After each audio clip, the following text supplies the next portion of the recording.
বেঁচে থাকার একমাত্র সম্বল রিকশাটা নিয়ে বসে আছি পাড়ার এক মোড়ে। রাস্তায় তেমন কেউ নেই। কথাটা বলতে একটা ছেলে এলো। এই ছোট লোক, যাবি? ছোট লোক কথাটা শুনে একটু খারাপ লাগলো। আমি রিকশা চালক আর গরিব বলে কি ছোট লোক? আপনারাই বলেন, মানবতা আজ কোথায় দাঁড়িয়ে? 1 কেজি দুঃখকে বাম পকেটে রেখে বললাম, যাব। কোথায় যাবেন ভাইয়া? তুই চল, আমি বলছি। আচ্ছা ভাইয়া, ঠিক আছে। তারপর আমি রিক্সা চালানো শুরু করলাম। রিক্সা চালাতে চালাতে রাস্তা ফুরিয়ে আসছে, অথচ আমার পরিচয়টা আপনাদের দেওয়ার কথা মনেই নেই। চলেন, এখন যেহেতু মনেই পড়ে গেছে, তাই বলে দিয়ে দিই। আমি রাসেল, ক্লাস 5 পর্যন্ত পড়াশোনা করছি। গরিব মানুষের পেটের ভাত জোগাড় করতে পারি না, তাহলে লেখাপড়া কিভাবে করব বলেন? তাই আর পড়াশোনা করে ওঠাও হয়নি, কারণ আমার বাবা মা মারা গেছে সে 8 বছর আগে। তখন আমার বয়স 11। সে 11 বছর বয়স থেকে রিক্সা চালাই। এখন আমার বয়স 19। আমার একটা ছোট্ট বোনও আছে। এখন সে 9ম শ্রেণীতে পড়ালেখা করে। বোনের পড়ালেখার খরচ আর নিজের খরচ, সংসার সব কিছুর জন্য আজ আমি রিক্সা চালক। বাবার সম্পত্তি বলতে কিছুই নেই, আছে শুধু এই বাড়িটা আর এই রিক্সাটা, যেটা এখন আমার জীবনের মরণের সাথী। অনেক তো ফটর ফটর করলাম, এবার চলুন গল্পে ফেরা যাক। এত সময় ধরে রিক্সা চালাচ্ছি, কিন্তু লোকটা কিছুই বলছে না। কোথায় যাবে? প্রায় 25 মিনিট পর একটা বড় বাড়ির সামনে এসে এই ছোট লোক, এখানে দাঁড়া। লোকটি যখন দাঁড়াতে বলল, আমি সেইখানে দাঁড়ালাম। তারপর লোকটি ভাড়ার টাকা দিয়ে চলে গেল। আমিও আর সেইখানে দাঁড়িয়ে সময় নষ্ট না করে আমার অন্য ভাড়ার উদ্দেশ্যে রওনা দিলাম। কিছু পথ আসতেই একটা মেয়ে দাঁড় করালো। বয়স আনুমানিক 14-15 হবে। সে আমার কাছে এসে বলল, ভাইয়া, আমাকে একটু স্কুলে দিয়ে আসেন। ওকে বোন, বসো। মেয়েটি বসার পর আমি স্কুলের দিকে রওনা দিলাম। প্রায় 15 মিনিট পর স্কুল আসলাম। মেয়েটি নামিয়ে দিয়ে আবারও অন্য ভাড়ার সন্ধানে গেলাম। আস্তে আস্তে দুপুর হয়ে গেল। দুপুর 1:35। আমি বাড়িতে আসলাম। এসে দেখি বোন আমার জন্য অপেক্ষা করছে। ও, আপনাদের তো বলাই হয়নি, আমার বোনের নাম বৃষ্টি। ভাইয়া, আমার পরশু এক্সাম, তাই 1,000 টাকা লাগবে, না হলে স্যারেরা এক্সাম হলে ঢুকতে দেবে না। আমি তো রীতিমতো বৃষ্টির মুখে এক্সাম শব্দটা শুনে অবাক। হে বৃষ্টি, এই এক্সামটা আবার কি? খায় না গায়ে মাখে? আরে গাধা, এক্সাম মানে হলো পরীক্ষা, আর 1,000 টাকা না দিলে আমাকে পরীক্ষার হলে বসতে দিবে না। সেটা বলবি তো আগে। আমি তো মূর্খ একটা মানুষ। এক্সাম মানে বসি নাকি আমি? ওই জন্যই কতবার বলেছি আমার কাছে প্রতিদিন পড়তে বসবি, কিন্তু কে শুনে কার কথা। আচ্ছা বাবা, হয়েছে। কালকে যখন রিক্সা নিয়ে বের হব তখন দিয়ে যাব। এখন যা, গোসল করে আয়, ভাত খাবি, অনেক ক্ষুধা লেগেছে তোর জানি। আচ্ছা যা, তুই ভাত বেড়ে রেডি কর, আমি গোসল করে এক্ষুনি আসতেছি। আর গামছাটা দে তো। তারপর বোন একটা গামছা এনে দিল। আমি চলে গেলাম কলের পাড়ে। ঝটপট গোসলটা সেরে নিলাম। কল পড়াটা আমাদের বাড়ি থেকে একটু দূরে, তাই গোসল করে রাস্তা দিয়ে বাড়ি ফিরছিলাম। তখনই হিয়ার সাথে দেখা। হিয়া হচ্ছে আমার বন্ধু ছোটবেলা থেকেই। এখন অবশ্য তাকে আমি বন্ধু বলি না, কারণ একদিন আমি ওকে নাম ধরে তুই করে রেখেছিলাম ওর বাড়িতে গিয়ে। আর তুই করে ডাকার কারণে হিয়ার মা আমায় অনেক কিছু শোনায়। তোর মতো মূর্খ অশিক্ষিত একটা ছেলে হয়ে আমার শিক্ষিত মেয়েকে কিনা তুই করে বলিস? হারামজাদা, আপনি করে বলবে। সেদিন থেকে আমি আর বন্ধু ভাবি না, আমি ওকে আপনি করেই বলি। হঠাৎ ইহা আমাকে বলল, ওই রাসেল, কোথায় যাস? বাড়িতে। কথাটা বলে সেইখানে আর এক মুহূর্ত সময় নষ্ট না করে ঝটপট বাড়িতে চলে এলাম। আসলে হিয়া আমাকে বন্ধু ভাবে, কিন্তু ওর মায়ের কথা আমি ওকে বন্ধু ভাবলেও প্রকাশ করি না। যাই হোক, বাড়িতে আসার পর শরীরটা গামছা দিয়ে ভালো করে মুছিয়ে নিলাম। তারপর রেডি হয়ে খেতে এলাম। বোন খেতে দে তাড়াতাড়ি, অনেক ক্ষুধা পেয়েছে। ভাত তো বাড়াই আছে, বস আমি আসছি। তুই এখনো খাসনি কেন? কতবার বলেছি আমায় আসতে দেরি হয়, তুই আগে খেয়ে নিবি। তোকে ছাড়া কখনো আমি খেয়েছি? আচ্ছা হয়েছে, তাড়াতাড়ি বস, আমি আজ নিজ হাতে তোকে খাওয়াই দিব। তারপর আমি বোনকে আর বোন আমাকে খাওয়াই দিতে লাগলো। দুজনেই চোখ দিয়ে জল বেরাচ্ছে। আমি মনে মনে ভাবছি, সবার বোন কত ভালো ভালো খাবার খায়, আমি এক হতভাগা ভাই যে কিনা নিজের বোনকে একটু ভালো খাবারও দিতে পারি না। চোখের কোণে জল যেন সরছেই না। ওইদিকে বৃষ্টি ভাবছে, আজকে যদি আমার মা বাবা এই পৃথিবীতে থাকতো, তাহলে আমার ভাইও অন্য সবার মতো অনেক পড়াশোনা করতে পারত, এত কষ্ট করতে হতো না। হে আল্লাহ, এমন কেন করলে আমাদের সাথে? হে পাগলি বোন আমার, কান্না করছিস কেন? না ভাইয়া, ও কিছু না, আসলে চোখে পোকা পড়েছে, তাই চোখে পানি। বোন, আমি সব বুঝি। আমি সবার মতো চাকরি করি না, তাই তোকে ভালো খেতেও দিতে পারি না। কি করব বল? আমি তো আমার সাধ্যমতো চেষ্টা করি। কান্না করিস না বোন, আমি এবার থেকে আরো 2টা ঘন্টা বেশি রিক্সা চালাবো, তবুও তোর চোখের জল আমি সহ্য করতে পারবো না। একদম বেশি কথা বলবি না। আমি কি তোকে কখনো বলেছি যে আমি কষ্টে আছি? কখনো বলেছি বল? তা বলিসনি কিন্তু। কোনো কিন্তু নয়। যা, তাড়াতাড়ি হাত মুখ ধুয়ে নে। আচ্ছা ঠিক আছে। তারপর হাত মুখ ধুয়ে নিলাম। তারপর একটু বসার পর আবার রিক্সা নিয়ে বেরিয়ে গেলাম। কিছুক্ষণ যাওয়ার পর একজন বলল, এই জায়গায় যাবে? আমি রিক্সাটা তার কাছে থামিয়ে বললাম, যাব, বসো। বসো তো, আমি কিন্তু 40 টাকা দিব। আসলে দাদা, আপনি যেখানে যাবেন সেইখানকার ভাড়া তো 50 টাকা। আমি 40 টাকা দিব, যেতে হলে বলেন, না হলে ছাড়েন। না বাবা, বসে থাকার চেয়েও এই 40 টাকার ভাড়া মারলে তাও পকেটে আসবে মনে মনে। আচ্ছা, আমি আপনাকে 40 টাকায় নিয়ে যাব, বসে বসুন। লোকটি বসার পর আবার রিক্সা চালানো শুরু করলাম। প্রায় 20 মিনিট পর লোকটার বলার ঠিকানায় এসে পৌঁছালাম। লোকটি রিক্সা থেকে নেমে ভাড়া দিয়ে চলে গেল। আমিও সেখানে দাঁড়িয়ে না থেকে অন্য জায়গায় এসে নতুন প্যাসেঞ্জারের উদ্দেশ্যে দাঁড়িয়ে আছি। হঠাৎ কোথা থেকে যেন হিয়া এলো, এসে বলল, এত তাড়াতাড়ি বাড়িতে?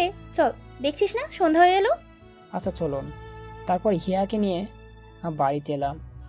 আসার সাথে সাথে হিয়া রিক্সা থেকে নেমে আমার পকেটে কিছু টাকা মানে ভাড়া গুঁজে দিয়ে চলে গেল। আমি মানা করা সত্ত্বেও জোর করে দিল। আমার বাড়ি আর হিয়ার বাড়ি পাশাপাশি আগে বলেছিলাম, তাই আমিও বাড়ি চলে এলাম। ভাইয়া, আজকে সকালে আসলি? হিয়া কোথায় যেন গিয়েছিল, ওকে নিয়ে আসলাম, তাই আমিও বাইরে চলে আসলাম। আসলে আমি তো এমন সময় বাড়িতে আসি না, তাই বৃষ্টি উপরের কথাগুলো বলল। ভালো করেছিস। এখন যা, গিয়ে হাত মুখ ধুয়ে আয়, নাস্তা খাবি। নাস্তা কই পাইলি? হিয়া আপু দিয়ে গেছে। আচ্ছা বলে হাত মুখ ধুয়ে এসে নাচ থেকে টিভি দেখছি। এমন সময় কোথা থেকে জানি হিয়া আসলো, এসেই টিভিটা বন্ধ করে দিল। এই এই, আপনি টিভিটা বন্ধ করলেন কেন? তোর মতো মূর্খকে নিয়ে আমি আর পারি না। তোকে মানুষ করতে হবে, যা তাড়াতাড়ি বই পড়। বৃষ্টি, বোন আমার, আদর্শলিপি বইটা নিয়ে আসো তো, তোমার ভাইকে একটু মানুষ করি। আদর্শলিপি? হ্যাঁ, আদর্শলিপি। তোর মূর্খ ভাইকে আবার প্রথম থেকে সব শেখাতে হবে। কিন্তু আমি তো একটু পড়াশোনা জানি। কত জানিস তত আমার জানাই আছে। এই যে ম্যাডাম, আমি মূর্খ না, আমি ক্লাস 5 পর্যন্ত পড়াশোনা করছি। বাবা, ক্লাস 5 পর্যন্ত পড়েই মনে হচ্ছে বিদ্যাসাগর হয়ে গেছে। আচ্ছা, তাহলে অ আ হর্ষই দীর্ঘই পড় দেখি। ও আ হস্যাই দীর্ঘাই, দেখলেন আমি পড়তে পারি। ভাইয়া, তুই অ আ পড়তে জানিস? কেন জানবো না? আচ্ছা ভাইয়া, তুই ক খ গ ঘ পড়তে পারিস? পারি তো, কিন্তু উচ্চারণগুলো করতে পারি না। কেমন কেমন জানি, কারা যে এইসব তৈরি করেছিল। উচ্চারণ করতে পারবে না, আবার বসে পড়তে পারে। বই ধর। কি মেয়ে রে বাবা, কথায় কথায় ধমক দেয়। আমি বুঝি ভয় পাই? ছোট্ট একটি নিরীহ ছেলে আমি। তারপর ওরা দুজন আমাকে অনেকক্ষণ পড়ালো, আমি অনেক কিছু শিখলাম। এখন রাত 9:30। হিয়া বাড়ি চলে গেল। আমি আর বোন খাওয়া দাওয়া করে ঘুমিয়ে পড়লাম। পরের দিন সকালে বৃষ্টির আগেই আমি ঘুম থেকে উঠে ফ্রেশ হয়ে রিক্সা নিয়ে বেরিয়ে গেলাম। আজকে আর বেশি দাঁড়াতে হলো না। পিছন থেকে কে যেন ডাকছে। আমি পিছনে তাকাতেই তো অবাক, কারণ এ তো হিয়ার বাবা। এই রিক্সা বড় বাজার যাবি? জামু, আপনি উঠে বসেন। হিয়ার বাবা কোনো কথা না বলে রিকশায় উঠে বসলো। আমিও নির্দিষ্ট গতিতে রিকশা চালাতে শুরু করলাম। হঠাৎ, কিরে, তোকে আজকাল আমার মেয়ের সাথে বেশি দেখছি কেন? ঘটনা কি? না কিছু না তো, হিয়া ম্যাডাম আমাদের বাড়িতে এমনিতেই আসে, আর যখনই রিকশা চালায় তখনই আমার সাথে তো রাস্তায় তাকে দেখাবেনি, কারণ রিকশা করেই তো কোথাও যেতে হয়।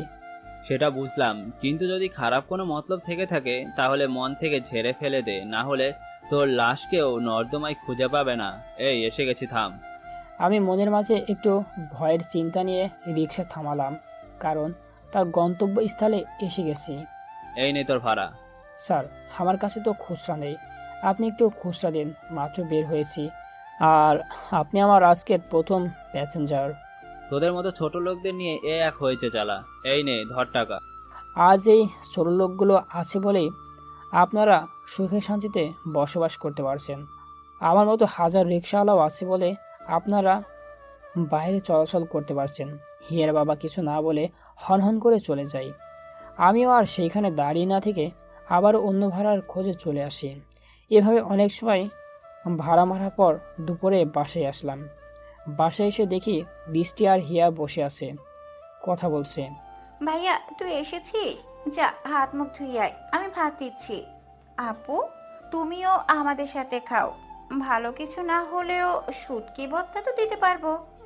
শোন বৃষ্টি, আমার কাছে শুটকি ভর্তা অনেক দামি খাবার, বুঝলি?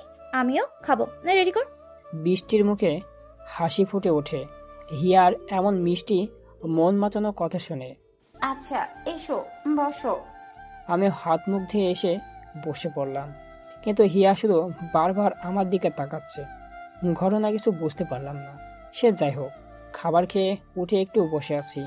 বিকালে আমার সাথে একটু ঘুরতে যাবে প্লিজ? আমি তো অবাক, এই মেয়ে বলে কি? আমার মতো একটা রিক্সা চালক নাকি তার মতো সুন্দরীর সাথে ঘুরতে যাবে? মনে মনে এই, আপনার মাথা ঠিক আছে তো? হুম, ঠিক আছে। আর বিকালে আমি রেডি হয়ে বসে থাকবো, যদি না যাও তাহলে দেখতে পারবে 1 মণ তুলোই বেশি নাকি 1 মণ রড। বলেই হিয়া চলে গেল। আমি ভাবছি, কি বলে গেল হিয়া, যেখানে আমি জানি 1 মণ তুলা আর 1 মণ রড 1 সমান, তাহলে কেন বলল? ধ্যাত, ভেবে কাজ নেই, আমি বরং কাজে যাই। বৃষ্টি, আমি গেলাম, তুই দেখে শুনে থাকিস। ভাইয়া সাবধানে যাস, আর সঠিক সময়ে ফিরে আসিস, না হলে হিয়াপুর মায়ের একটাও মাটিতে পড়বে না। জানিস তো সে কতটা রাগী। আচ্ছা, তোরা আমাকে এত ভয় দেখাস কেন? আচ্ছা থাক, গেলাম বলে আমি চলে আসলাম রিক্সা নিয়ে। কাজ করে আবার বাসায় চলে আসলাম। বাসায় এসে দেখি হিয়া আমাদের বাড়িতে সেজে গুজে বসে আছে, একদম পরি লাগছে। তাড়াতাড়ি রেডি হয়ে চলো।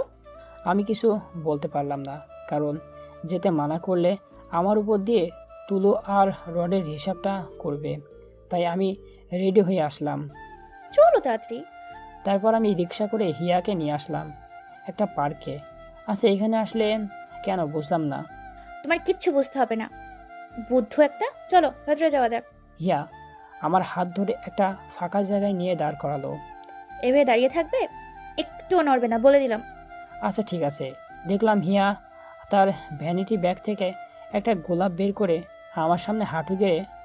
জানি না তোমাকে এই মনে জমা থাকা কথাগুলো কিভাবে বলবো। তোমার সাথে থাকতে থাকতে কখন যে ভালোবেসে ফেলেছি নিজেও জানি না। সে ছোট্ট থেকেই তোমাকে ভালোবাসি, কিন্তু কখনো বলিনি, আজ বললাম আই লাভ ইউ। কি মেয়ে রে বাবা, সারা জীবন দেখলাম একটা ছেলে মেয়েকে ভালোবাসার কথা বলে, আর এই মেয়ে নিজেই বলছে। আচ্ছা, এই যে বললেন আই লাভ ইউ, না কি যেন, এটার মানে কি? বুদ্ধ একটা। এই, আমি কারে ভালোবাসতে গেলাম আর আই লাভ ইউ মানেও বোঝো না? বাবু, আই লাভ ইউ মানে হলো আমি তোমাকে ভালোবাসি। কি? আপনি আমাকে ভালোবাসেন মানে কি? কোথায় আপনি আর কোথায় আমি? এক সামান্য রিক্সাওয়ালা, আপনার সাথে আমার যায় না। এত কথা আমি বুঝি না, আমি তোমাকে চাই, তোমাকে ছাড়া আমি নিজেকে ভাবতেই পারি না। দেখেন হিয়া ম্যাডাম, পাগলামো করবেন না। আমার আর আপনার এই প্রেম ভালোবাসা এই সমাজে মেনে নেবে না, আর আপনার বাবা জানতে পারলে তো আমাকে কেটে যমুনায় ভাসিয়ে দিবে। তুমি আমাকে ভালোবাসবে না, সেটাই তো। আমি আপনাকে ভালোবাসতে পারবো না, কেন বুঝতে পারেন না? আমার সাথে আপনার যায় না। তখনই হিয়া একটা চাকু বের করে ব্যাগ থেকে। এই আপনি এটা কেন বের করতেছেন? তুমি যদি আমাকে ভালো না বাসো তাহলে এই চাকু দিয়ে নিজেকে শেষ করে দিব। তোমাকে যদি না পাই তাহলে এই জীবন রেখে কি লাভ? আর আমি 1 থেকে 3 পর্যন্ত গুনবো। এর ভিতর যদি ভালোবাসা কথাটা না বলো নিজেকেই শেষ করে দিব। হিয়া তার গলায় চাকু ধরে রেখেছে। কি জ্বালা! আপনারাই বলেন, আমার সাথে কি ওর মিল হবে? আমি যে ওকে পছন্দ করি না সেটা না, আমি ওকে খুব ভালোবাসি, কিন্তু আমাদের এই ভালোবাসাটা কেউ মেনে নেবে না। এ কেন বোঝে না? 2। এই এক কথাই গেল অবাক হয়ে। তুমি যখন গভীর মন দিয়ে কিছু একটা চিন্তা করতেছিলে তখনই 1 বলা শেষ হয়েছে। 3বার বলার আগে আমি ওকে টান দিয়ে বুকে টেনে নিলাম। আমিও তোমাকে খুব ভালোবাসি, কি বলতে পারিনি? আর একটু দেরি করলেই তো আমি গেছিলাম আল্লাহর কাছে। এমন পাগলামি কেন করো? যদি তোমার কিছু হয়ে যেত তখন আমি কি নিয়ে বাঁচতাম? আমার জান পাখি থাকতে আমার কিচ্ছু হবে না। এভাবে অনেক প্রেম আলাপ করলাম, বাসায় চলে আসলাম। বাসায় আসতে ভাইয়া, ভাবি কোথায় গেল? আমি তো অবাক। বৃষ্টি ভাবি কাকে বলছে? এই তুই পাগল হলি নাকি? ভাবিকে? আর ভাবি কোথা থেকে আসবে? ন্যাকা ষষ্ঠী, আমি মনে হয় কিছুই বুঝি না। হিয়া ভাবি আমাকে সব বলেছে, এবং তোকে কি করে রাজি করাতে হবে সেই প্ল্যানটাও আমারই ছিল। কি? তবে রে দাঁড়া, তোকে দেখাচ্ছি মজা। এভাবে হাসি ঠাট্টার মধ্যে দিয়ে পেরিয়ে গেল 1টি বছর। এখন আমার আর হিয়ার ভালোবাসার কথা সবাই জেনে গেছে। হিয়ার বাবা আমাকে দেখতেই পারে না। তোমার মেয়েকে বোঝা ভালো করে, ওই রিক্সাওয়ালার সাথে যেন না মেশে।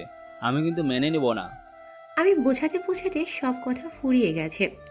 এখন তোমার মেয়েকে তুমি বোঝাও, আমি পারবো না। বাবা, আমি রাসেল ছাড়া বাঁচতে পারবো না। সেটা কেন বোঝো না? আমার মুখে মুখে কথা বলিস ফাজিল মেয়ে। বাবা, তুমি একে মারো কাটো আর যাই করো না কেন, তবুও আমি রাসেলকে ভুলতে পারবো না। এটা কি তোর শেষ কথা?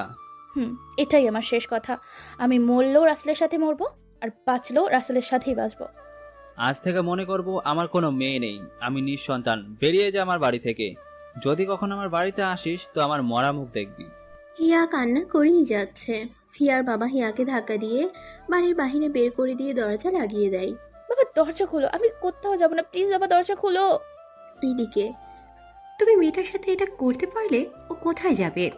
একদম কথা বলবে না, আর ভুলেও ওর সাথে যোগাযোগ করা তো দূরে থাক, ওর নামও মুখে আনবে না। হিয়ার কথাগুলো স্পষ্ট শুনতে পাই দরজার কাছ থেকে। উঠে ধীরে ধীরে আমাদের বাড়িতে চলে আসে। আমি তখন মাত্র রিক্সা নিয়ে এসেছি। কি ব্যাপার হিয়া, তুমি কান্না করতেছো কেন? কি হয়েছে তোমার হিয়া? কিছুই বলছো না যে? বৃষ্টিও কথা শুনে বের হয়ে আসে। ভাবি, তুমি কান্না করতেছো কেন? আমাদের কথা বাবা জেনে গেছে, আমাকে মেরেছে তোমাকে ভুলে যেতে, কিন্তু আমি মরতে রাজি, তোমাকে ভুলতে নয়। তার জন্য আমাকে বাড়ি থেকে বের করে দিয়েছে। আমি যদি আর ফিরে যাই তাহলে তাদের মরা মুখ দেখতে হবে। হিয়ার কথা শুনে আমার মাথায় যেন আকাশ ভেঙে পড়লো।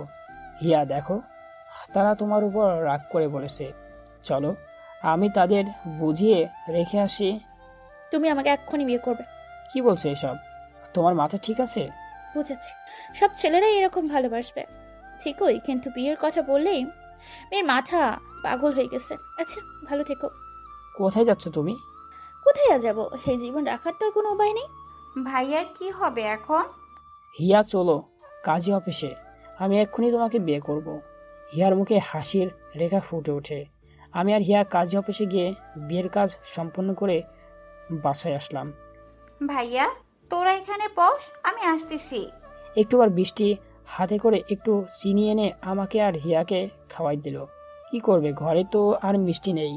বৃষ্টি, তোমার চোখে জল কেন? ভাবি, ওই দিন যদি আমি তোমাকে বুঝ না দিতাম তাহলে তোমার জীবনে এমন অন্ধকার নেমে আসতো না। আরে পাগলি, কে বলেছে আমার জীবনে অন্ধকার?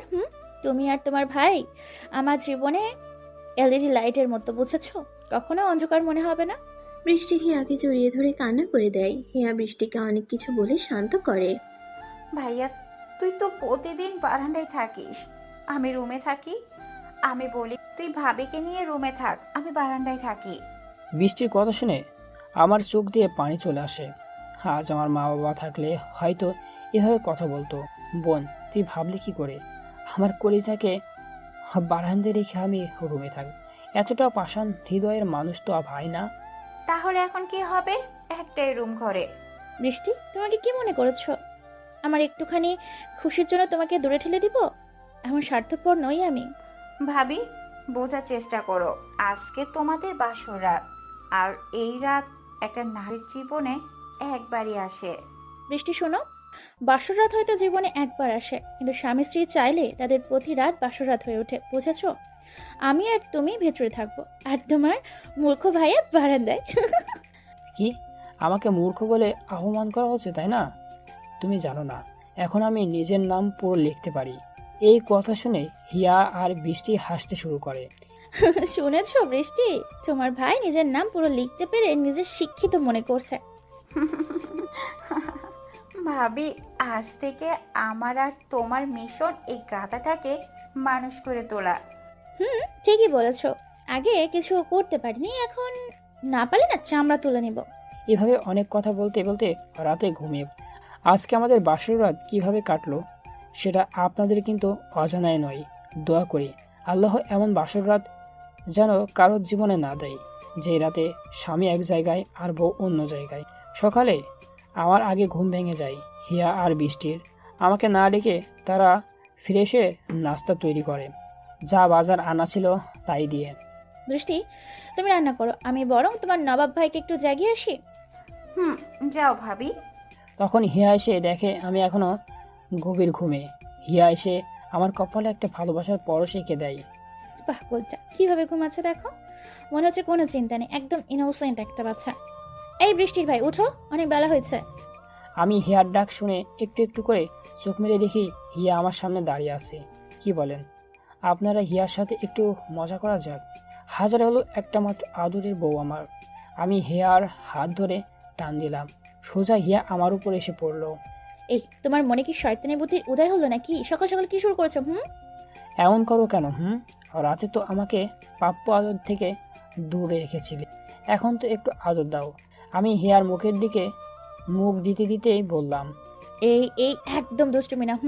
বৃষ্টি যখন তখন আসতে পারে, যাও তাড়াতাড়ি ফ্রেশ হয়ে খেতে আসো, বেলা অনেক হয়ে গেছে, কাজে যেতে হবে তো নাকি? বলছি কি। গালেও কপালে একটা ভালোবাসার পরশ এঁকে দিয়ে চলে গেল। আমিও মিষ্টি বউটার আদর পেয়ে মুখে একরাশ হাসি নিয়ে বিছানা থেকে উঠে ফিরে এসে নাস্তা করতে চলে আসলাম। আমি বৃষ্টি হিয়া নাস্তা শেষ করলাম। এই শোনো, আজকে আসার সময় একটু ভালো কিছু বাজার করে এনো। হিয়ার কথা শুনে আমার চোখ দিয়ে জল বেরিয়ে আসে। আমি এমন এক হতভাগা স্বামী যে বউ কোনো আবদার পূরণ করতে পারবো না। কি করে ভালো কিছু আনবো বলো? সামান্য কিছু টাকা ইনকাম, তার থেকে সংসারের খরচ, বৃষ্টির পড়াশোনার দায়িত্ব, আবার আজ থেকে তোমার দায়িত্ব। কিছু মনে করো না, আমি আজকে থেকে একটু বেশি কাজ করব। আমার কথা শুনে হিয়া আমাকে জড়িয়ে ধো, চোখে পানি। শোনো, তোমার এত কষ্ট করতে হবে না, আর আমি পড়াশোনা করব না। এত খরচ বহন করতে পারবে তুমি? হিয়া, তুমি কি চাও তোমার বাবা তোমাকে বলুক তুমি এমন ছেলেকে বিয়ে করলে যে তোমার পড়াশোনা করাতে পারলো না? আমি সেটা চাই না।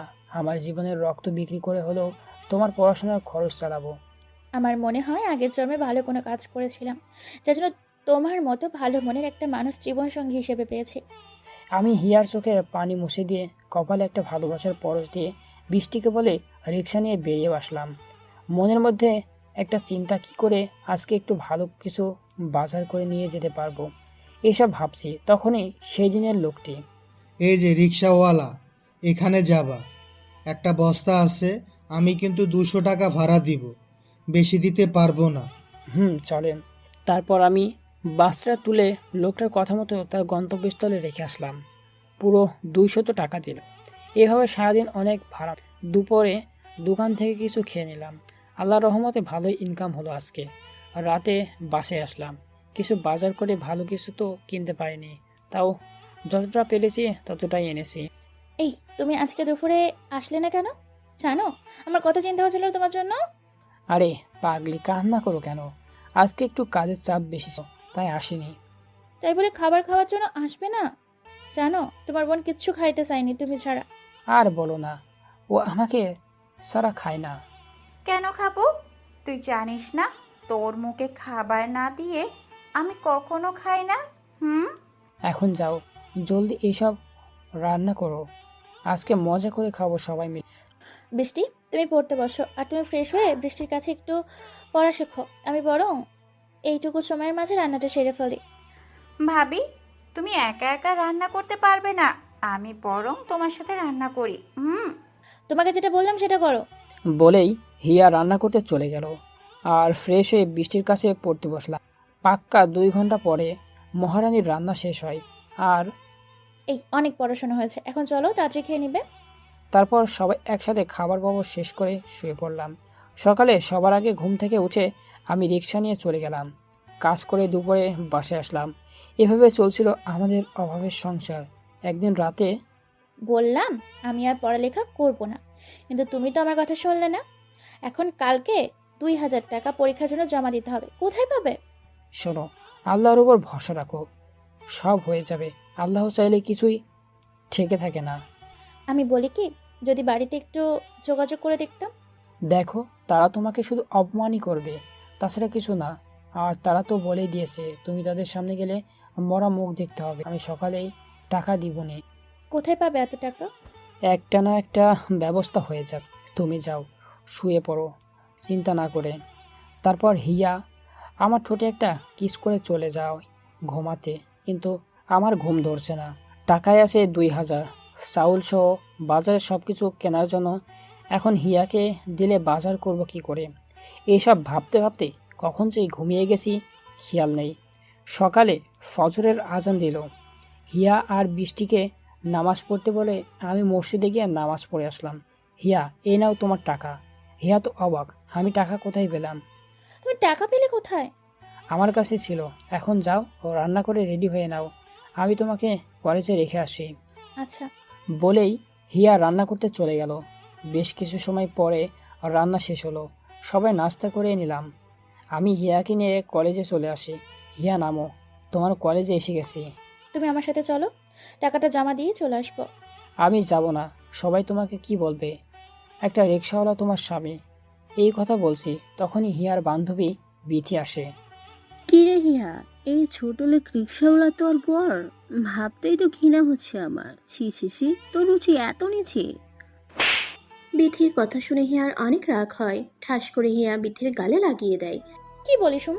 ও ছোট লোক, হ্যাঁ? ও ছোট লোক হোক আর যাই হোক, আমার স্বামী। ওর সম্পর্কে একটা বাজে কথা বলবি না। তুই ওর জন্য আমাকে মারলি? মারলাম। আর শোন, আমি চাই না তোর মতো অহংকারী মেয়ে আমার বন্ধু হোক, যে কিনা মানুষকে মানুষ মনে করে না। আমার চোখে তো জল চলে আসে। মেয়েটা তো খারাপ কিছু বলেনি, সবাই এটাই বলবে। কারণ হিয়ার মতো শিক্ষিত একটা মেয়ে আমার মতো রিক্সা চালককে বিয়ে করেছে। হিয়া, তুমি কাজ শেষ করে এসো, আমি গেলাম। এক হাত দিয়ে চোখটা মুছে নিলাম। হিয়া কিছু বলছে না, কারণ ও বুঝতে পারছে এইখানে থাকলে আরও অপমানিত হতে হবে। তারপর আমি সেইখান থেকে ভাড়া খুঁজে চলে আসি। ওইদিকে বিথি হিয়ার বাবাকে ফোন করে সব ঘটনা খুলে বলে, আর হিয়াকে বিয়ে করেছি সেটাও বলে। হিয়ার বাবা তো সেই লেভেলে রেগে যায়। এদিকে আমি একটা ভাড়া মেরে আসতেছি, তখনই সামনের দিকে হিয়ার বাবা আমার দিকে তেড়ে আসতেছে, সাথে কিছু ছেলেও আছে। ভয়ে তো আমার কলিজা শুকিয়ে গেল। কিরে ছোট লোকের বাচ্চা, আমার মেয়েকে ভুলিয়ে ভালিয়ে বিয়ে করে নিয়েছিস? কি ভেবেছিস আমি কিছু বলবো না? এটা ভুল। দেখেন, আমি কিন্তু জোর করে কিছু করিনি, বরং আমি হিয়াকে বিয়ে করে আপনার সম্মানহানি হাত থেকে বাঁচিয়েছি। তোর কথা শুনতে আমি এখানে আসিনি। আমার ভাবতেও অবাক লাগে হিয়া, তোমার মতো একটা ছোট লোক রিক্সাওয়ালাকে বিয়ে করেছে। এই তোরা দাঁড়িয়ে কি দেখছিস? যা ওর রিক্সা ভেঙে ওর হাত পা ভেঙে দে। ছোট লোকের বাচ্চাটা পঙ্গু হয়ে পড়ে থাকলে এমনিতে আমার মেয়ে আমার কাছে চলে আসবে। ওরা আমার রিক্সা ভেঙে তছনছ করে দিল।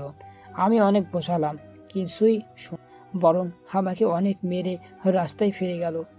আমি খোঁড়াতে খোঁড়াতে বাড়িতে আসলাম। হিয়া বলে মাটিতে পড়ে গেলাম। হিয়া আমার ডাক শুনে দৌড়ে বাইরে এসে দেখে আমার শরীর থেকে টপ টপ করে রক্ত পড়তেছে, আর আমি মাটিতে পড়ে আছি। এই, তোমার কি হয়েছে? তুমি পড়ে গেলে কেন? আর তোমার শরীরে রক্ত কেন? হিয়ার কান্না শুনে বিথি দৌড়ে চলে আসে। ভাবি, কান্না করতেছো কেন? কি হয়েছে? আমি সামনে তাকাতেই দেখতে পাই আমি মাটিতে পড়ে আছি, শরীর থেকে রক্ত বের হচ্ছে। ভাইয়ার কি হলো তোর? তোর শরীরে রক্ত কেন? এভাবে শুয়ে আছিস কেন? তারপর হিয়া আর বৃষ্টি আমাকে বিছানায় শুয়ে দিয়ে রক্ত পরিষ্কার করে দিয়ে মাথায় পানি দিতে থাকে। এইদিকে বৃষ্টি ডাক্তারকে নিয়ে এসে ডাক্তার আমার অবস্থা দেখে ভয় পেয়ে যায়। এইভাবে কারা মেরেছে ওনাকে? জানি না ডক্টর, একটু আগে এখানে এসে অজ্ঞান হয়ে পড়ে গেল। খুব খারাপভাবে মেরেছে। আমি ড্রেসিং করে দিয়ে গেলাম, রোগী একটু ঘুমাক আর এই ঔষধ এনে খাওয়াবেন। তবে সাবধান, 1 সপ্তাহের আগে যেন বিছানা থেকে না ওঠে। আচ্ছা ঠিক আছে। ডাক্তার ফি নিয়ে চলে যায়। বৃষ্টি, এখন ওষুধ আনার জন্য টাকা কোথায় পাবো? ভাবি, ভাইয়া আমাকে প্রায় কিছু কিছু টাকা দিত কিছু কিনে খাওয়ার জন্য, কিন্তু আমি সেই টাকা খরচ করতাম না। এই নাও, 500 টাকা হয়েছে। আচ্ছা, তুমি তোমার ভাইয়ের পাশে থাকো, আমি ওষুধ নিয়ে আসি। হিয়া তাড়াতাড়ি গিয়ে ওষুধ নিয়ে চলে আসে, আমাকে ওষুধ খাওয়াইয়ে দেয়। একটু পর আমার ঘুম ভেঙে যায়। এই তোমরা কান্না করতেছো কেন? এই তোমার সাথে এসব হলো কিভাবে? আর রিক্সায় কি হয়েছে? সন্ত্রাসীর দল আমার রিক্সাটা ভেঙে দিয়ে আমার এই অবস্থা করেছে। কারা এসব করেছে আর কেন করলো বলো? এই কেঁদো না প্লিজ। আর এই বৃষ্টি, এভাবে কাঁদছিস কেন? আমার কিছু হয়নি। এভাবে 3 দিন চলে যায়। এখন আমি একটু সুস্থ, কিন্তু বিছানা ছাড়তে খুব কষ্ট হয়। বৃষ্টি, তোর মুখ শুকনো মনে হচ্ছে কেন? খাসনি নাকি? কি করে খাবো? ভাইয়ার রাত থেকে ঘরে কিছুই নেই, আর একটা টাকাও নেই। তাহলে কিভাবে খাবো বলো? আল্লাহ এমন কেন বললো আমার? হাবনে তো কোনো দোষ করিনি, তাহলে কেন এত কষ্ট দিচ্ছে? বৃষ্টি, তোর ভাবি কোথায়? কি হলো, তোর ভাবি কোথায়? ভাবি তাদের বাড়িতে গেছে। কি বলছিস? কেন গেছে সেইখানে? তারা আমাদের কোনো উপকার করবে না? কেন বসে না হিয়া? কেন বসে না? হিয়ার বাবাই আমার এই অবস্থা করেছে। হিয়া তখনই দরজায় দাঁড়িয়ে আমার কথা শুনতে পাই। কি? আমার বাবা তোমার সাথে এসব করেছে? তুমি কখন এলে? আমাকে ক্ষমা করে দিও, আজ আমার জন্য তোমার এই অবস্থা। এসব কি বলছো? এইগুলো তো আমার ভাগ্যই লেখা ছিল। তা তুমি নাকি তোমাদের বাড়িতে গেছিলা? কেঁদো না, আমি জানি তারা তোমার সাথে কি ব্যবহার করে। আল্লাহর উপর আস্থা রাখো, সব ঠিক হবে। কি ব্যাপার, উঠছো কেন তুমি? দেখি খাবারের যদি কোনো ব্যবস্থা করতে পারি। দেখছো না বৃষ্টির মুখটা শুকিয়ে গেছে। ভাইয়া, তোর কোথাও যেতে হবে না, তুই আরো অসুস্থ হয়ে পড়বি। তাহলে কি আমি এভাবে শুয়ে তোমাদের কষ্ট দেখবো বলো? তোমার কিচ্ছু করতে হবে না। আমরা স্কলারশিপের টাকা দিয়ে এই চেন আর দুল বানিয়েছিলাম। এটা বিক্রি করে যা পাবো সেটা দিন কিছুদিন চলে যাবে। না, তোমার জিনিস বিক্রি করতে হবে না, ওটা তোমার শখের জিনিস। না খেয়ে ধীরে ধীরে মৃত্যুর দুয়ারে পৌঁছে যাচ্ছে, আর তুমি শখ নিয়ে পড়ে আছো। হিয়া আর কোনো কথা না শুনেই চলে যায়। আমার চোখে যেন আজ বাধা মানছে না। এমনকি এক হতভাগা স্বামী আমি। ছি, ধিক্কার জানাই এই জিন্দিগিকে। কিছু সময় পর হিয়া বাজারে ও ওষুধ নিয়ে চলে আসে। এভাবে চলে যায় আরও 3 দিন। এখন আমি সুস্থ, কিন্তু কাজ করার মতো শক্তি এখনও আসে। এদিকে হিয়ার গহনা বিক্রি করা টাকাও শেষ। এখন কিভাবে চলবো? সবকিছু তো শেষ হয়ে গেছে। এখন এক মুঠো চাউলও হারিয়ে নেই। আমি যে দেখি কিছু একটা ব্যবস্থা করতে পারি নাকি। তুমি এই দুর্বল শরীর নিয়ে রাস্তায় গিয়ে একটা অ্যাক্সিডেন্ট করে বসো, তখন ভালো হবে, তাই না? তাহলে এখন কি হবে সেটা বলো। এভাবে তোমাদের কষ্ট দেখতে আমার আর ভালো লাগছে না। কি করব কিছুই তো বুঝতে পারতেছি না। 5টা টিউশন নিয়েছি, সেখান থেকে অগ্রিম টাকা আনাও শেষ। আমি বলি কি, এভাবে তোমাদের কষ্ট দেখার থেকে আমাকে একটু বিষ এনে দাও, খেয়ে মরে যাই। তাহলে আর কষ্ট দেখতে এভাবে হবে না, আর কষ্ট পেতেও হবে না। তুমি না হয় বিষ খেয়ে মারা যাবা, কিন্তু আমাদের কি হবে বলো? খুব তো বললে, আল্লাহর উপর ভরসা করো। আজ নিজেই ভেঙে পড়েছো। শোনো, আল্লাহ আমাদের জন্য কোনো না কোনো একটা রাস্তা ঠিকই রেখেছে বেঁচে থাকার জন্য। এইসব বলতেছে আর ঘরের পুরাতন সবকিছু গুছাচ্ছে। ঠিক তখনই একটা বড় মাটির পাত্র দেখতে পাই, যার মুখ আটকানো। আচ্ছা, এখানে একটা পাত্রের মতো মুখ আটকানো, এটা কি? ওই ওটা তুমি ধরবে না বলে দিলাম। বৃষ্টি, তোমার ভাই এটা ধরতে মানা করতেছে। কি এমন আছে যে আমি ধরতে পারবো না শুনি? ভাবি, আমি যখন ক্লাস 1-এ পড়ি তখন থেকেই দেখি ভাইয়া ওই হাড়িতে প্রতিদিন কাজ থেকে এসে টাকা জমা রাখে, কিন্তু আমাকেও ধরতে দেয় না। কি বলে সব? বৃষ্টি ঠিকই বলেছে। আমি বৃষ্টির বিয়ের জন্য টাকা জমা করি। জানি কয় টাকা হয়েছে। আচ্ছা, ওটা ভেঙে দেখি যদি আমাদের খাবারের কিছু ব্যবস্থা করা যায় টাকা দিয়ে। না, মোটেও না। ওই টাকা আমি বৃষ্টির বিয়ের জন্য জমা করতেছি, ওটা ভাঙা যাবে না। চুপ থাকো, পেটে ভাত নেই আর পরে আছে বিয়ে নিয়ে। বেঁচে থাকলে টাকা জোগাড় হয়েই যাবে, আগে তো খেয়ে বাঁচি, বুঝলা? তখন হিয়া বৃষ্টিকে সাথে করে মাটি থেকে ওই হাঁড়িটা তুলে ভেঙে অবাক হয়ে যায়, কেননা শুধু টাকা আর টাকা। 5 টাকা থেকে শুরু করে 1000 টাকার নোটে ভরা। এত টাকা? ভাবি, গুনে দেখি কত টাকা আছে। হিয়া আর বৃষ্টি আস্তে আস্তে পাক্কা 4 ঘন্টার সময় ব্যয় করে টাকা গণনার কাজ শেষ করে। ওই হিয়া, কত টাকা হলো? মনে হয় 10,000 হয়েছে, তাই না? কি বলো তুমি? এখানে টাকা আছে 10,50,105 টাকা। টাকার পরিমাণ শুনতে তো আমার হার্ট অ্যাটাক হবার মতো অবস্থা। এত টাকা? বাবারে বাবা! হুম, এত টাকা থাকতে আমরা না খেয়ে দিন কাটাচ্ছি, ভাবা যায়? আচ্ছা শোনো, এই টাকা দিয়ে কি করা যায়? হ্যাঁ, তাই তো। এই টাকা দিয়ে কি করা যায় সেটাই তো ভাবার বিষয়। তবে তোমরাও ভাবো, এমন কিছু করতে হবে যার মাধ্যমে আল্লাহর রহমতে আমাদের কষ্টের দিন শেষ হয়। তুমি ঠিকই বলেছো। ভাবি, আমার মাথায় একটা আইডিয়া এসেছে, যদি অনুমতি দাও তো বলবো। বোন, আমারে জলদি বল, তোর কথাটা আগে শুনি। আমি ও ভাবি দুজনেই তো সেলাই মেশিনের কাজ জানি। জানি তো, কিন্তু সেটা দিয়ে কি হবে? ইয়ে, আগেও তো বৃষ্টির কথা শেষ করতে দাও, তাহলেই তো বুঝতে পারবে ও ঠিক কি বলতে চাইছে। দেখো, সিনেমায় দেখেছি আমাদের বিখ্যাত অভিনেত্রী শাবানা পারভীন কিন্তু সেলাইয়ের মেশিন দিয়ে তার ভাগ্য পরিবর্তন করেছিল। আমরাও না হয় আল্লাহর রহমতে সেই কাজ করে নিজেদের ভাগ্যকে পরিবর্তন করার জন্য কাজ করব। তুই কথা একেবারে ফেলে দেওয়ার মতো বলিস নাই। তাহলে আমি বলি কি, 10টা সেলাই মেশিন কিনে আনো, আমি বৃষ্টি কাজ করব। পরে এখানে অনেক মেয়েই আমাদের কাজে দেখে আসে, কাজ করতে আগ্রহী হবে, আর তুমি ঘুরে ঘুরে কাপড়ের অর্ডার আনবে। হ্যাঁ, ঠিকই বলেছো। এভাবে আমার কাজ করতে শুরু কর। আমি লোকের ধারে ধারে ঘুরে কাপড় বানানো অর্ডার নিয়ে আসি, আর হিয়ার কাজ করে ও আপনাদের তো বলাই হয়নি। এখন হিয়া আর বৃষ্টি বাদে আরও 5 জন মেয়ে কাজ করে। একদিন রাস্তা দিয়ে হাসছি, ঠিক তখনই দেখতে পাই সামনে এক লোক কি নিয়ে যেন কথা কাটাকাটি করতেছে। তাই আমি সেখানে গিয়ে যাই। আচ্ছা, আপনারা রাস্তায় দাঁড়িয়ে এভাবে ঝগড়া করছেন কেন?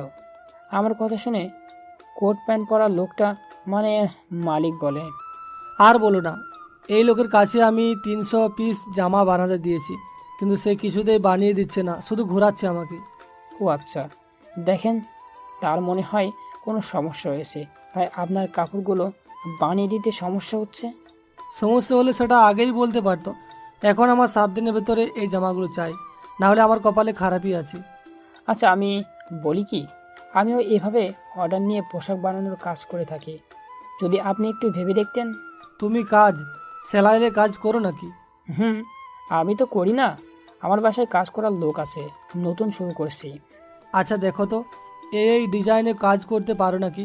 যদি পারো তাহলে তোমাকে 1000 পিস কাপড়ে অর্ডার দিব। যদি কাজ ভালো দেখাতে পারো তাহলে আরও বেশি বেশি কাজ আমি তোমাকে এনে দিব।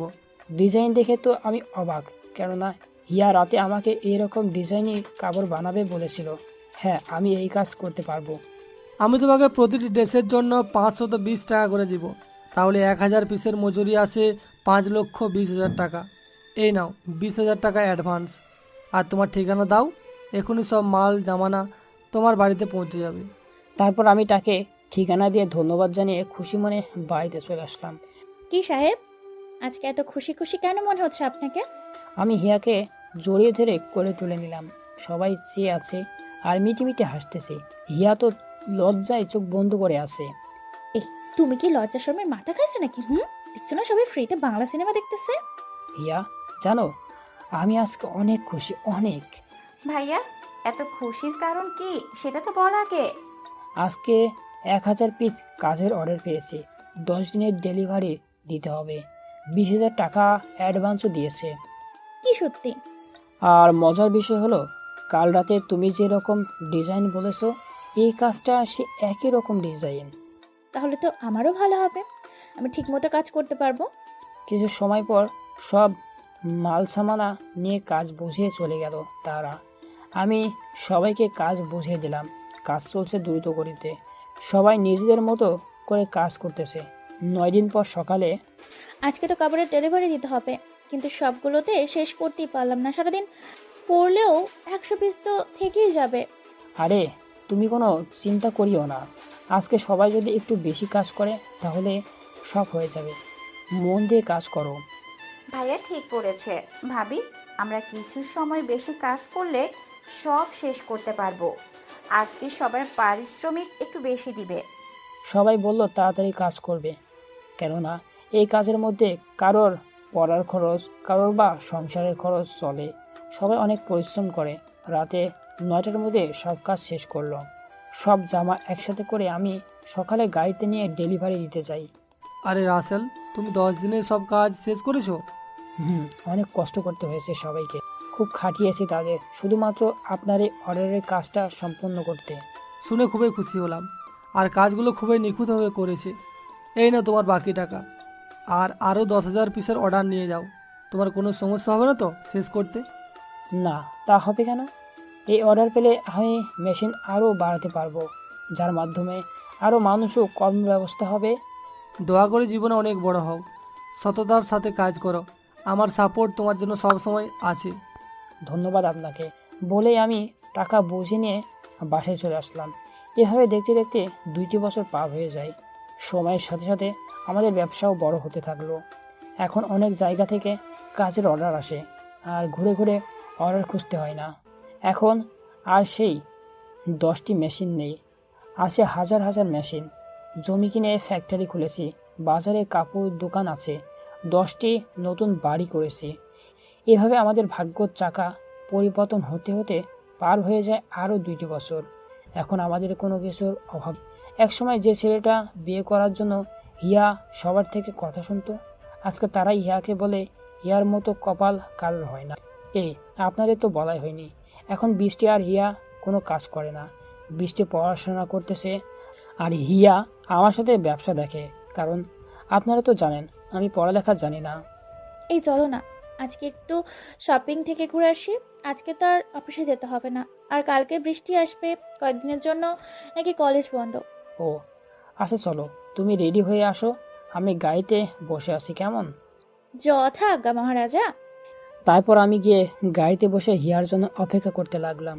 জানিনি তো পরীক্ষার কত সময় শেষ হবে সেটা বলা সম্ভব, কিন্তু একটা মেয়ের সাজতে কত সময় লাগবে সেটা বলা শুধু মুশকিল না, বরং না মুমকিনও বটে।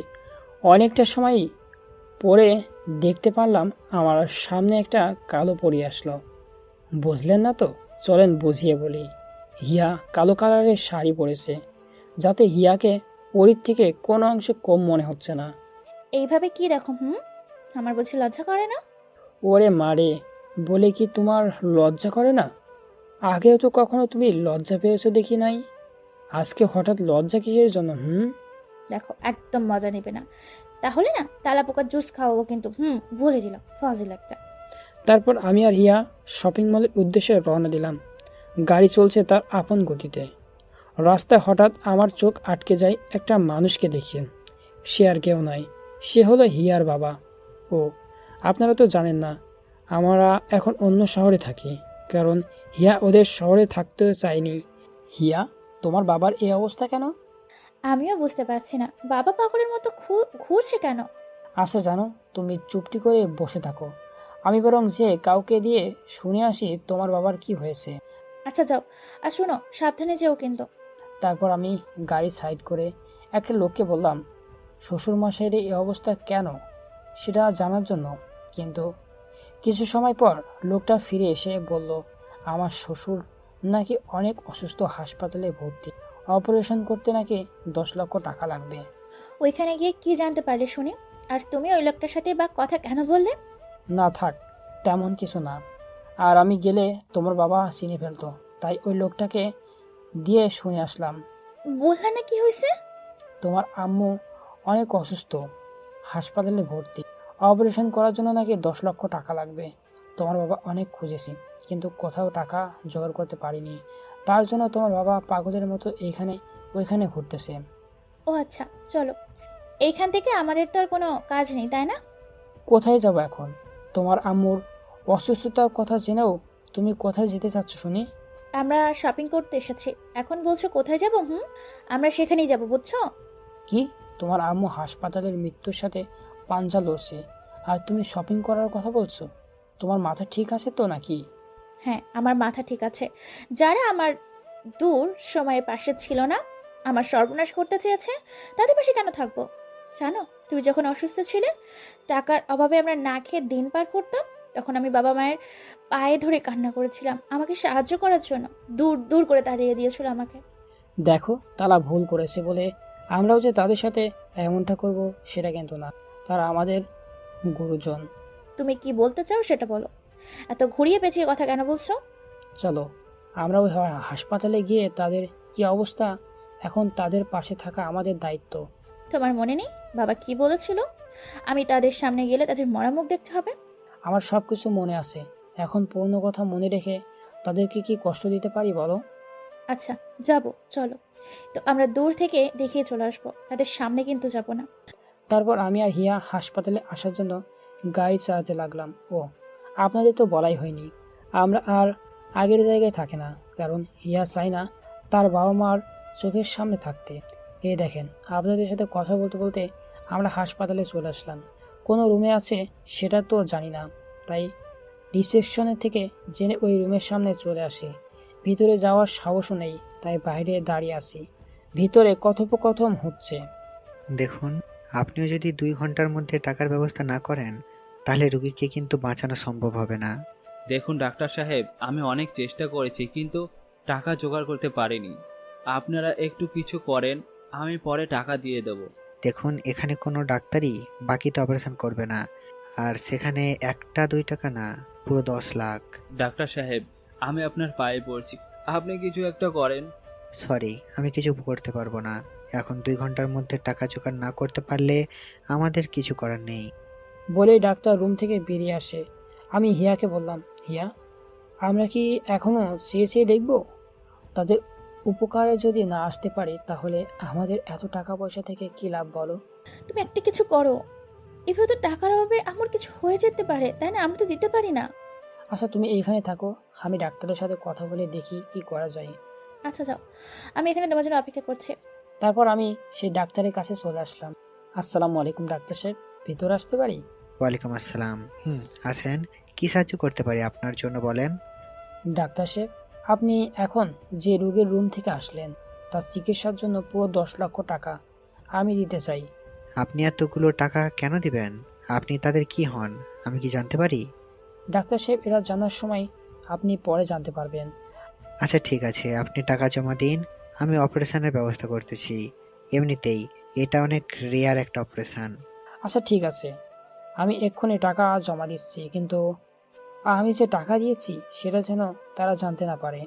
আচ্ছা ঠিক আছে, কিন্তু আপনার পরিচয়টা জানতে পারলে কিন্তু অনেক খুশি হতাম। বললাম না পরে বলবো, আগে অপারেশনের ব্যবস্থা করেন। তারপর আমি সব টাকা জমা করে হিয়ার কাছে চলে আস। হিয়া, ব্যবস্থা করেছি, একটু পরে অপারেশন হবে।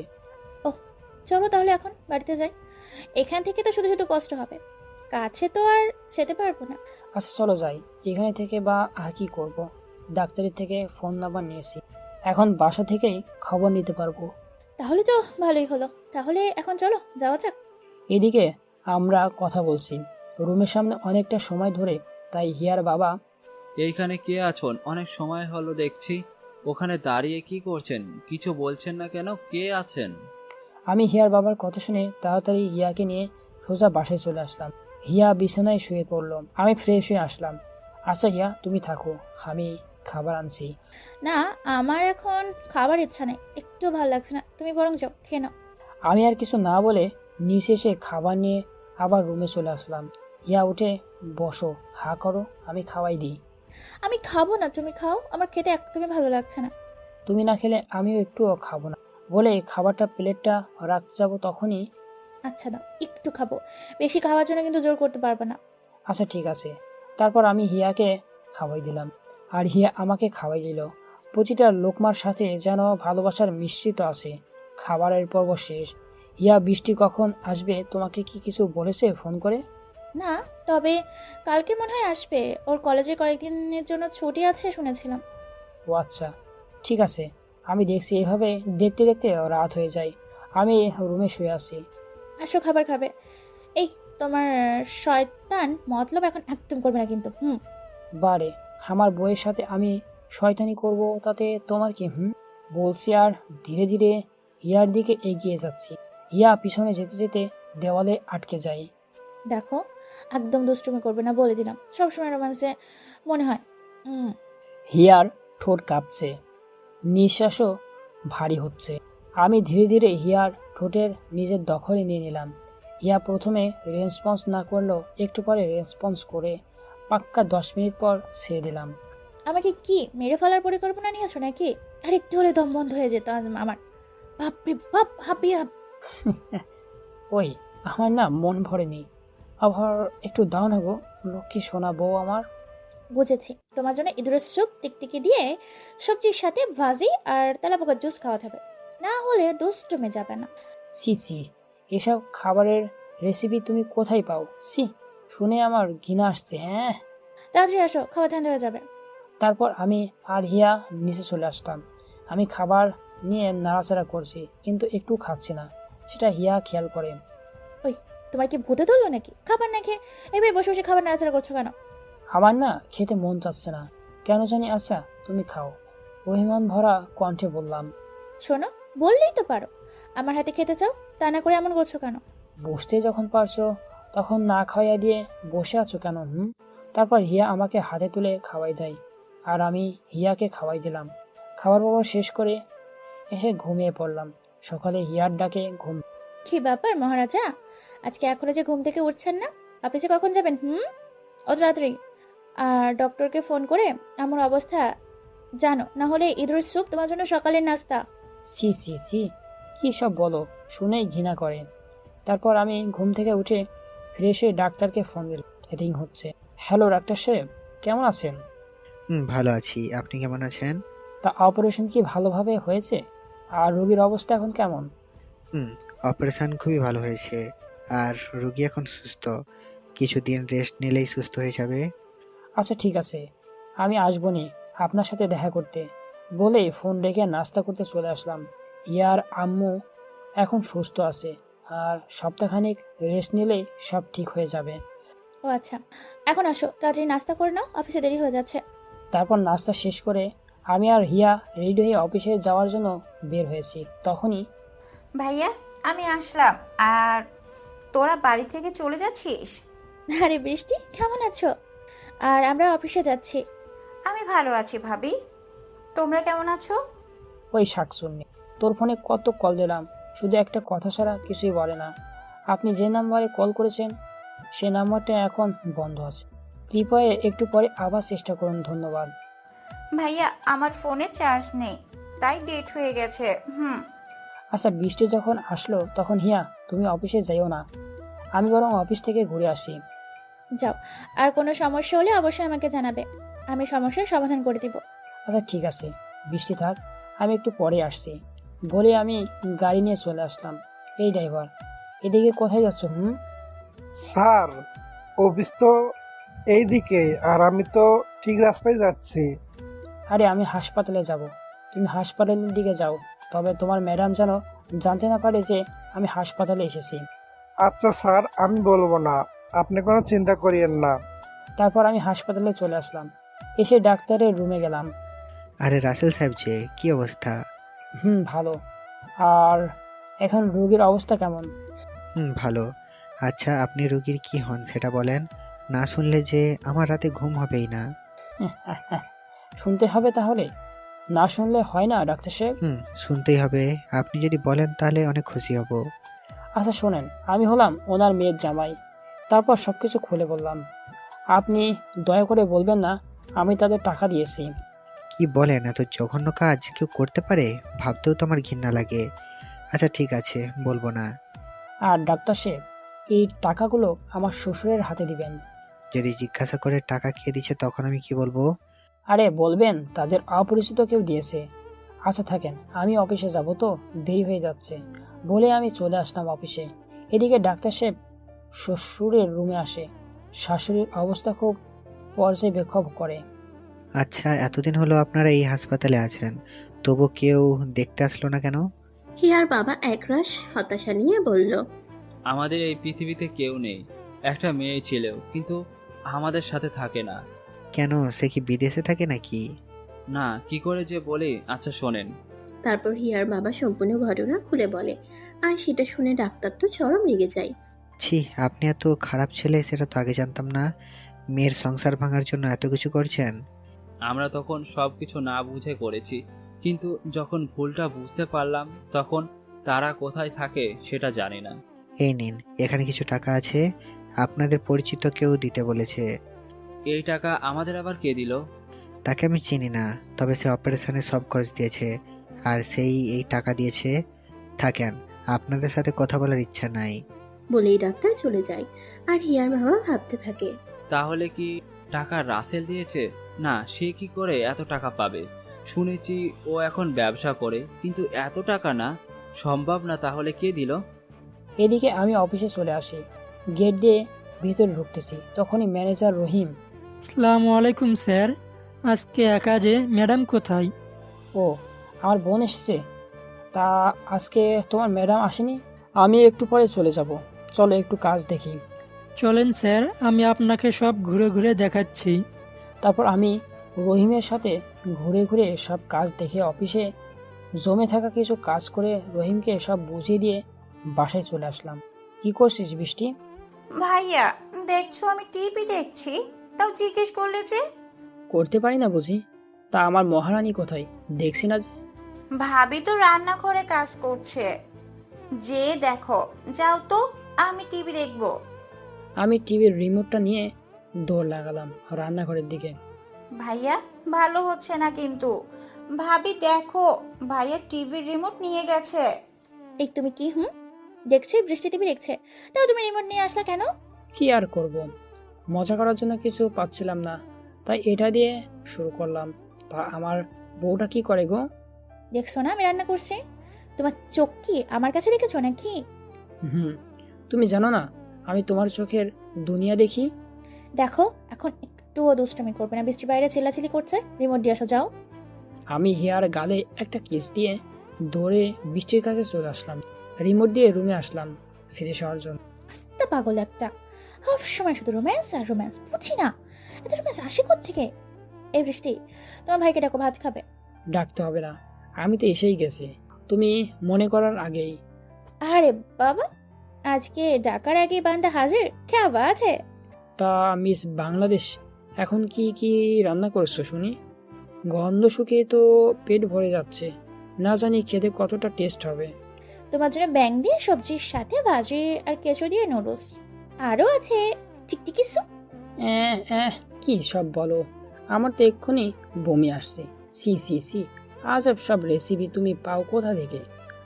ভাবি, এইসব কি খাবারের রেসিপি? খুব সুস্বাদু মনে হয়। খুব সুস্বাদু। তুমি কি একটু খাবে নাকি? তাহলে একদিন রেসিপিটা বানাবো। না ভাই না, আমি এসব খাবো না। ছি ছি, শুনেই তো গা খিনখিন করছে। তারপর হাসি ঠাট্টার মাধ্যমে খাবার পর্ব শেষ করলাম। এভাবে চলে যাই 2 মাস। আমি সোফায় হিয়ার কোলে মাথা রেখে শুয়ে আছি, আর হিয়া আমার চুলে বিলি কেটে দিচ্ছে, খুব ভালোই লাগছে। তখন এই সুখের মাঝে বিরক্ত করার জন্য আমার ফোনটা বেজে ওঠে। এই, তোমার ফোন বেজেই চলেছে, রিসিভ করে দেখো কে ফোন করলো। পেছনে ফোন দিয়ে হয়রান হয়ে যাচ্ছে। আমি ফোনটা হাতে নিয়ে দেখি ম্যানেজার রহিম চাচা ফোন করেছে। হ্যালো রহিম চাচা। স্যার, আমি যে কারণে আপনাকে ফোন দিয়েছি। হ্যাঁ বলেন, কি বলতে ফোন করেছেন? আমি এক কাজে বিজি ছিলাম যে আপনি বিরক্ত করলেন। সরি স্যার, বিরক্ত না করে পারলাম না। আমাদের যে ইংল্যান্ডের একটা প্রজেক্ট পাওয়ার কথা ছিল, সেই মালিক এসেছে আপনার সাথে কথা বলতে। ও আচ্ছা, আমরা এই ছোট্ট মাথায় ইংরেজি তো কিছুই ধরে না, তাই আপনার ম্যাডামকে দিচ্ছি, সেসব বুঝিয়ে দিবিনি। আচ্ছা স্যার, এই নিন কথা বলেন, ম্যাডাম লাইনে আছে। তারপর হিয়া অনেক সময় কথা বলে ফোন রেখে দেয়। হিয়া, কি বলেন উনি? ইংরেজিতে বুঝাবো নাকি হিন্দিতে, কোনটা বলো তো? আজ ইংরেজি পারি না বলে আমার সাথে মজা করছো তাই না? ভালোই মন খারাপ করে। এই জানো, রাগ করছো কেন? আমি তো তোমার সাথে মজা করছিলাম। আর আমরা প্রজেক্টটা পেয়েছি, অনেক বড় প্রজেক্ট এটা। কি বলো, আমরা তাহলে ওই প্রজেক্টটা পেয়েছি? অনেক লাভ হবে আমাদের। তাহলে রহিম চাচাকে বুঝিয়ে দিতে হবে কিভাবে কাজটা করবে। বুঝতে হবে, আর শ্রমিকদের বেতন বাড়িয়ে কাজ করাতে হবে, তাহলে তারা কাজে আগ্রহী হবে। বলেই আমার কপালে একটা চুমু দিয়ে রুমে চলে যায়। আমি রহিম চাচাকে ফোন দিলাম। হ্যালো। হ্যাঁ স্যার বলেন। শোনেন, এই কাজটা আমরা পেয়েছি, তাই আমাদের খুব মন দিয়ে কাজ করতে হবে। তারপর ভালোভাবে বুঝিয়ে কল কেটে দিই। রাতে খাবার খাওয়ার সময়, এই হিয়া, আমার না ছোট্ট বাবুদের সাথে খেলা করতে মন চাইছে। এই তোমার মাথায় আবার কি শয়তানি বুদ্ধি করবার কাছে শুনি? হঠাৎ বাবুর সাথে খেলতে ইচ্ছে করছে যে? দেখো না, এই বাড়িতে যদি একটা বেবি থাকতো তাহলে কতই ভালো হতো। আমারও তো ইচ্ছা হয় ছেলে মেয়ের সাথে খেলা করতে। এখন কোনো বাচ্চা নিব না, আরো কিছুদিন যাক, তারপর বেবি নিব। তার আগে বলছো তো নাক ভেঙে দিব। আচ্ছা বলবো না, কি আর করার, মন খারাপ করে বললাম। এই বাবুটা রাগ করেছে বুঝি? আমি তোমাকে খাইয়ে দিই, হা করো। আর শোনো, একদম আমার আঙুলে কামড় দিবে না, বলে দিলাম। তারপর হিয়া অনেক আদরের সাথে আমাকে খাওয়াই দেয়, আর আমিও হিয়াকে খাওয়াই দিলাম। এভাবে আমাদের ভালোবাসার সংসার চলতে থাকে।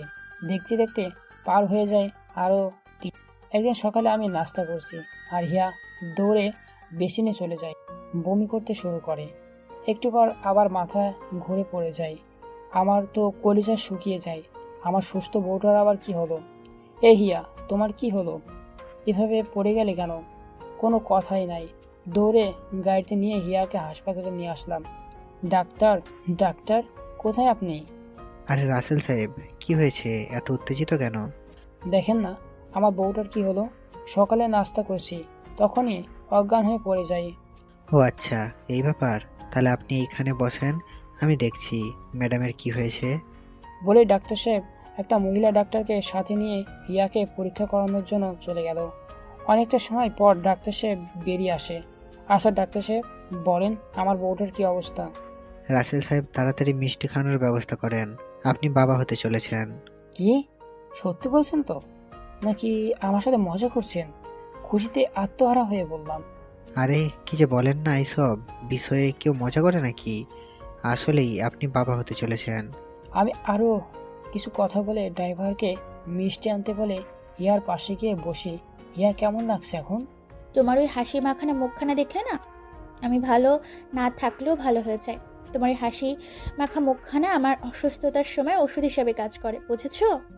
জানো হিয়া, আজ আমি অনেক খুশি, যা তোমাকে বলে বোঝাতে পারবো না। বলে হিয়াকে করে নিয়ে ঘুরতে থাকলাম। এই দোস্ত, কি করছো? ছাড়ো, সবাই দেখছে না? আসলেই তো, সবাই তাপস্যা দেখছে, সেদিকে আমার কোনো খেয়ালই নেই। তখনই স্যার এই নিন মিষ্টি, আমি ঘুরে ঘুরে যেটা সবচেয়ে ভালো সেই মিষ্টিটা এনেছি। এত মিষ্টি আনতে কে বলেছে? রাসেল সাহেব, শুধু শুধু এতগুলো টাকা নষ্ট। এটা আমার খুশির কাছে কিছুই না। আর এই হাসপাতালে তো অনেক মানুষ, সবাইকে দিয়ে আমাদের জন্য দোয়া চাইবেন। আপনার কথা শুনে খুবই খুশি হলাম। আর শোনেন, এই সময় ম্যাডাম যেন কোনো কাজ না করে, আর খেয়াল রাখবেন। আর এই ওষুধগুলো এনে খাওয়াবেন, আশা করি কোনো সমস্যা হবে না। আরে ডাক্তার, এটা নিয়ে কোনো চিন্তা করবেন না, আমি ওকে মাটিতে নামতেই দিব না। কাজ তো দূরে থাক। দোয়া করি আপনার মতো এত ভালো মনের স্বামী যেন প্রতিটা মেয়ের হয়। তারপর আরও অনেক কথা বলে আমি হিয়াকে নিয়ে চলে আসলাম। এদিকে হিয়ার বাবা তখন হাসপাতালে এসেছে কি না কি দরকারে। আমি আর ডাক্তার কি যেন কথা বলছিলাম, সেটা দেখে আমাদের দিকে আসে, কিন্তু এসে গাড়ি ছেড়ে দিয়েছে। তাই মন খারাপ করে ডাক্তারের কাছে যাই। কি খবর? আর এমন ভাবে হাঁপাচ্ছ কেন? সেসব পরে, আগে বলেন, একটু আগে যে একটা সাহেব আপনার সাথে কথা বলল, আপনি কি তাকে চেনেন? কেন চিনব না? সে তো এই দেশের নামকরা বিজনেসম্যান।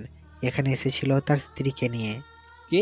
আপনার মেয়ে জামাই এত বড় লোক? আচ্ছা, কি হয়েছে তার? রাসেল সাহেবের স্ত্রী মা হতে চলেছে, তাই এখানে এসেছিল পরীক্ষা করার জন্য। কিন্তু কোনো সমস্যা নাই, একদম ভালো আছে। আর তারা দুজনেই খুবই ভালো মনের মানুষ।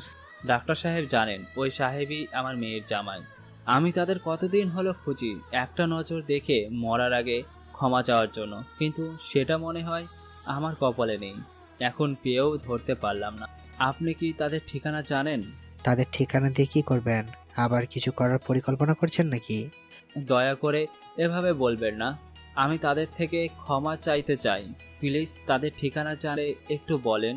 তখন ডাক্তার বুঝতে পারে আসলেই হিয়ার বাবা যা করেছে তা নিয়ে অনুতপ্ত, তাই ডাক্তার যা যা জানে সবটাই খুলে বলে। এটা শুনে তো হিয়ার বাবা কেঁদেই ফেলে। আমি তাদের ক্ষতি করার জন্য এত কিছু করছি, আর তারা ঠিকই সে সময় মনে রেখেছে, আমার বিপদে সাহায্য করেছে। আমি তো বাবা নামে কলঙ্ক। আরও অনেক কথা বলে হিয়ার বাবা বাড়িতে চলে আসে। আর বাড়িতে আসলেই হিয়ার আম্মা বুঝতে পারে হিয়ার বাবা কান্না করতেছে। এই তোমার কি হয়েছে, কান্না করতেছো কেন? হিয়ার বাবা হিয়ার আম্মুকে জড়িয়ে ধরে আরো জোরে কান্না করে দেয়। আরে এভাবে কান্না কেন করতেছো, একটু খুলে বলো কি হয়েছে। জানো, আজকে রাসেল আর হিয়াকে দেখেছি হাসপাতালে। আমার মেয়ের কি হয়েছে, তারা হাসপাতালে কেন এসেছে? আগে তো সব কথা শুনবে তাই না? তার আগে কথা বলতে শুরু করো, তাহলে কি ঠিকভাবে কথা বলা যায় বলো। তারপর হাসপাতালের সব ঘটনা খুলে বলে, যেটা শুনে হিয়ার আম্মুও কান্না করে দেয়। ওই চলো না আমরা হিয়ার কাছে যাই, দেখবে আমাদের দেখলে একটুও রাগ করতে পারবে না। চলো, আমাদের দেখলেই সব ভুলে যাবে। আর আমরা যা যা করেছি তাতে আমাদের ওপর রাগ করাটা স্বাভাবিক। তারপর তারা আমাদের বাড়ির দিকে রওনা দেয়। অনেকের সময় পর আমার বাড়িতে এসে পৌঁছে যায়। দেখেছো হিয়ামা, কত বড় বাড়ি, এত সুন্দর বাড়ি আমি কখনো দেখি নাই। অনেক বড় বাড়ি, বাইরে থেকে যত সুন্দর না জানি ভেতরে আরো কত সুন্দর। এদিকে আমি সবাই বসে পেপার পড়ছি আর হিয়া রুমে শুয়ে আছে। তখনই বাড়ির কলিং বেল বেজে ওঠে। আমি গিয়ে দরজা খুলে অবাক হয়ে দাঁড়িয়ে থাকি, কেননা আমার সামনে স্বয়ং আমার শ্বশুর শাশুড়ি দাঁড়িয়ে। আমি তাদের পা ধরে সালাম করলাম, কেমন আছেন? আর আসতে কোনো সমস্যা হয়নি তো? বাবা, আমাদের ক্ষমা করে দাও, না বুঝে তোমার ওপর অনেক অত্যাচার করি। হ্যাঁ বাবা, আমাদের ক্ষমা করে দাও। আর আমার মেয়ে কোথায়? আমরা কি আপনাদের উপর রাগ করতে পারি? বলেন, আপনারা আমাদের গুরুজন। আসেন, বসেন, আপনারা অনেক ক্লান্ত। হিয়া, এই হিয়া, শুনছো? শুনতে পাচ্ছি তো, কি হয়েছে বলো? ওই ডাকাডাকি কেন করো? দেখে যাও কারা এসেছে, তাড়াতাড়ি আসো। আচ্ছা, তুমি তাদেরকে বসতে দাও, আমি আসছি। কি জানি এখন আবার কারা আসলো। একটু পর হিয়া নিচে এসে দেখতে পায় তার বাবা মা সবাই বসে আমার সাথে গল্প করছে, যেটা দেখে হিয়া অনেক রেগে যায়। এরা আমার বাসায় কেন? কে বাড়িতে ঢুকতে দিয়েছে এদের? হিয়ার বাবা মা তো হিয়ার কথা শুনে অবাক। কি বলছে এগুলো? এই হিয়া, কি বলছো এটা? এরা তোমার বাবা মা, তাদের সাথে এভাবে কথা বলে? তারা আমার বাবা মা বলতেও ঘৃণা লাগে। আর তারা সম্মান পাওয়ার যোগ্য না? মনে আছে তোমার সাথে কি করেছিল? মারে, এভাবে বলিস না, আমাদের ক্ষমা করে দে। আমি তোদের সাথে অনেক অন্যায় করেছি।